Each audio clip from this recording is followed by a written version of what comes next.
Hello everyone, welcome back to the Armageddon Reviews channel, and today I'll be reviewing the 2010 Jaguar XF.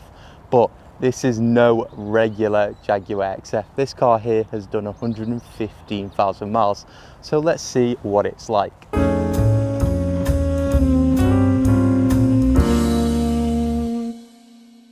First off, let's talk facts and figures, and the model variant behind me is the 2010 XF Premium Luxury with the 3-litre diesel engine currently producing 235 brake horsepower and 370 pounds-foot of torque. It's very quick as well. It will take you to 60 miles per hour in 6.7 seconds and top out at 149 miles per hour. So that's diesel power for you right there. In terms of second-hand value, well, since this car's done the mileage that it's done, expect prices between the 5 and 7 grand price bracket. However, the same can't be said for the running costs. Car tax will cost you £275 per year as it emits 179 grams per kilometre of CO2. And car insurance, well, since it has a 3-litre 6-cylinder engine, that's going to be expensive as well. So now let's do a quick exterior walk around of the Jaguar XF, starting from the front. And the most obvious thing is that massive chrome grille. Looks amazing and feels great to the touch. The newer cars do have the radar system right next to the badge, which I think looks pretty awful. This one looks very untouched and simple, clean. I also do love the grooves on the bonnet. It's very streamlined. However, the only thing that I don't like on the front end are these egg-shaped headlights. If I was a Jaguar XF buyer, what I'd do is go for the facelifted version, which has the updated headlights that looks a little bit sleeker and do have daytime running lights. So now let's move over to the side of the Jaguar XF, and it still looks amazing 12 years on today. In fact, they are still using this silhouette shape in the new Jaguar XFs, so you know it's timeless and you know it's working well. The proportions are anyway. In terms of the rims, we've got 19-inch rims and they are wrapped in 245/40 tyres, so very wide tyres, really chunky, and it doesn't really, well, the tyre or the rim size doesn't really impact the ride, as it's still very smooth as well, I believe.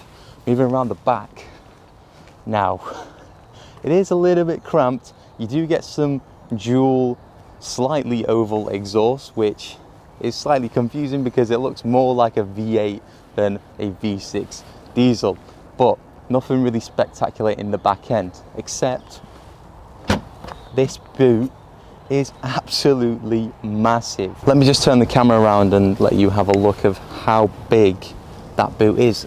Look how deep it goes into the rear seats, and yeah, you could pretty much fit as many suitcases as you want, although the opening is very tight. So I think it's time we jumped into the rear seats, because considering the boot's massive, I'm not having high hopes of how much space there is in these rear seats. And yeah, there is not a lot of space. It is comfortable, but not a lot of space. A sunroof would help, but we don't get a sunroof, unfortunately. Seats are comfortable though, I can't complain about that. And every single material, the touch feels very, very high class. These seats, they do fold, they do have a 60/40 split and lie flat down. But that's about the rear seats done. So what about the main piece of the interior? Well, it is a really nice place in here. The steering wheel, you get a massive Jaguar steering right at you, some very nice rotary dials to control the volume, track, cruise control, some beautiful silver dials in front of you which light up blue at night, and they complement the little chrome grille. I say little, it's massive. The chrome grille at the front. Moving towards the center console area, the Jaguar XF, and it's very, very old man spec in here, because you get some nice wood veneer, a leather stitch dash, which feels fantastic, a rotary gear selector with the Jaguar logo on the top of it. I can say that's definitely straight out of a Range Rover, and a pulsating engine start-stop button, which, as I say, looks fantastic as well, to add to all the things that look amazing in this car. My minor niggles with the XF interior is definitely the infotainment system, because it's 100% out of date. Even the seat heating controls are implemented into the actual infotainment system itself. It's no physical buttons, unfortunately, which I don't know why it's not.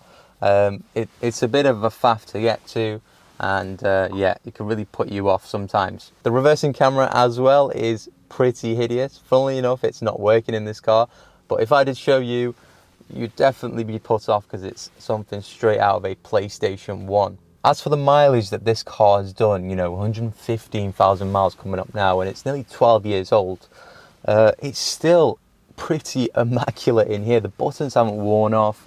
The seats are in really good condition. The headlining, there's no scuffs on there. Oh look, soft touch interior lights as well.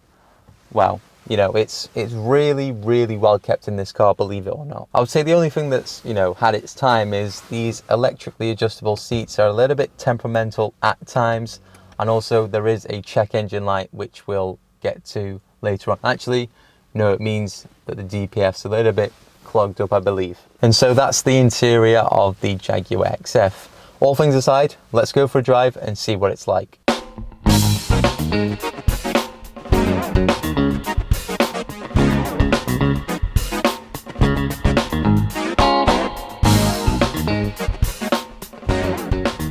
Right guys, now let's go for a drive in the 2010 Jaguar XF.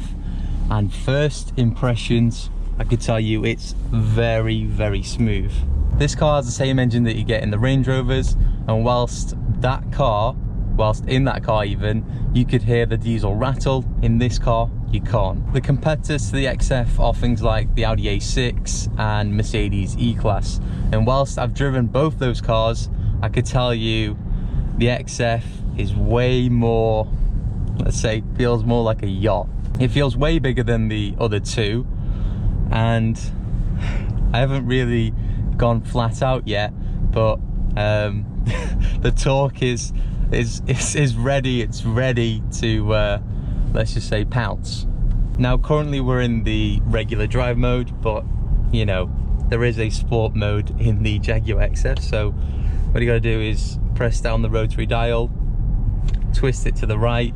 Now you're in sport mode. The gearbox is a little bit more angry, let's just say, and there is a sport mode button.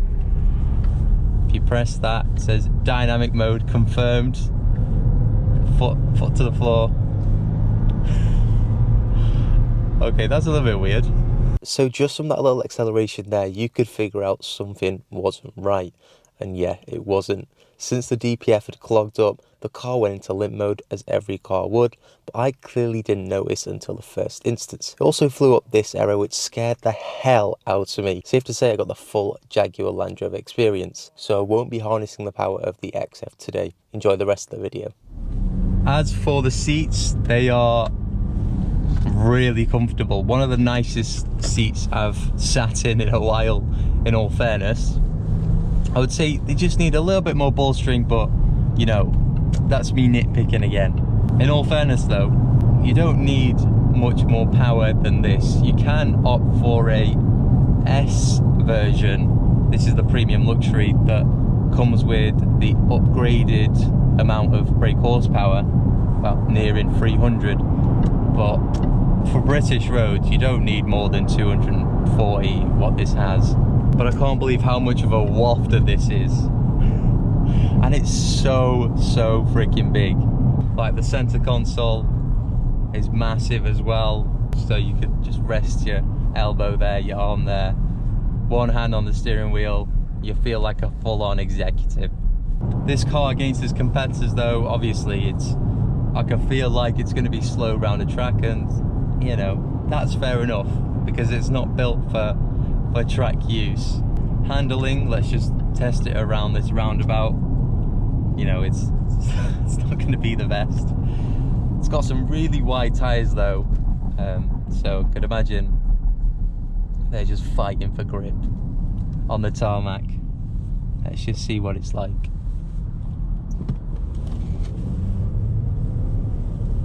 Gets off well, instant.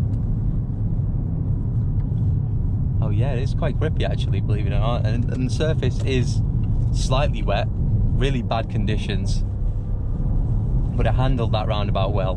The quality in everything is so nice, so luxurious, premium I must say. I'm so impressed.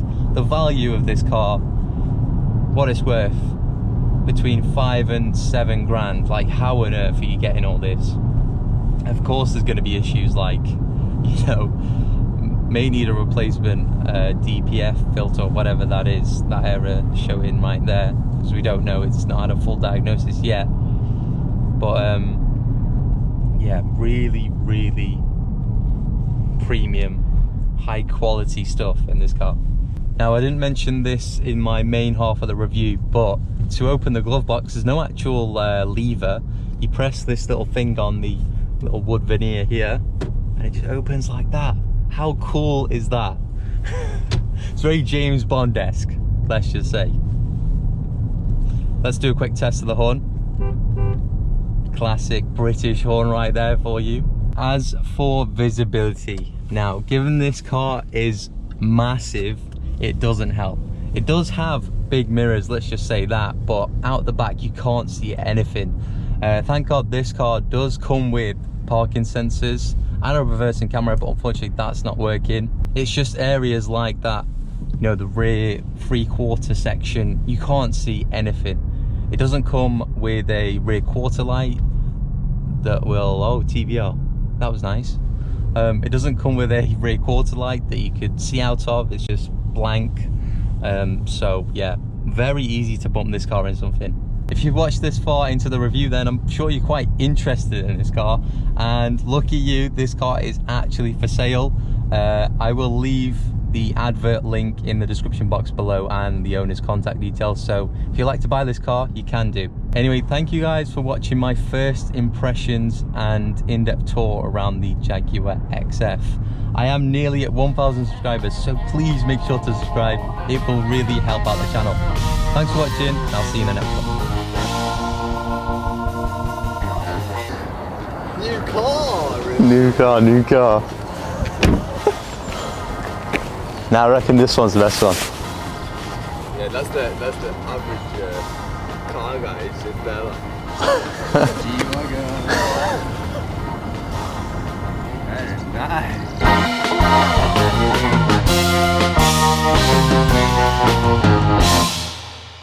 nice.